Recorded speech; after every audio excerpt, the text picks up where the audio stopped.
And this is the Nike Precision 7. First, eye-catching siya because yung colorway na ginamit niya is neon green. So, attracted na naman ako dito sa Nike Precision 7 because yung colorway na ginamit is neon green.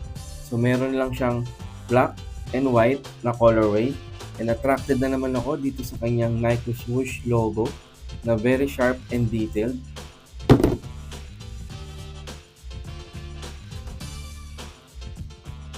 Very solid yung Nike Swoosh logo dito sa outer quarter.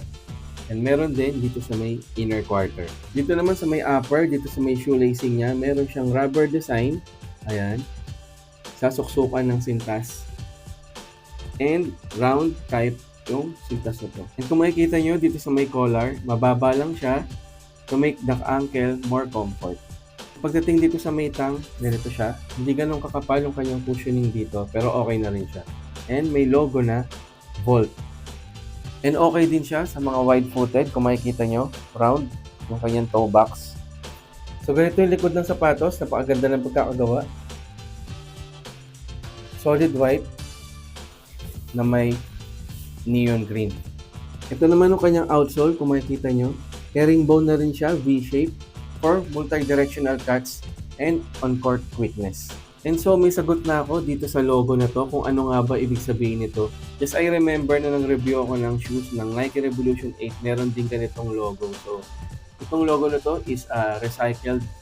So sabi rin din ni Nike na this is made with at least 20% recycled content. Ayan siya.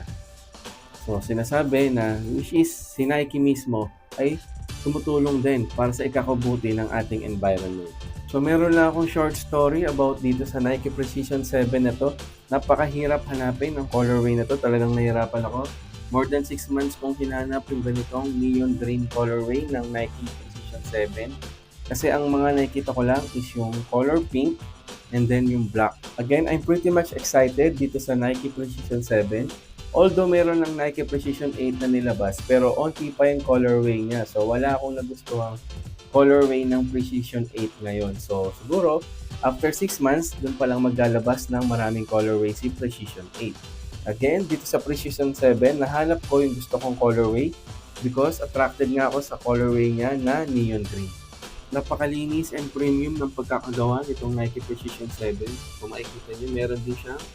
I think reflectorized logo ito ng Nike Swoosh. Check natin. And nagustuhan ko itong logo ng Nike Precision 7 dito sa may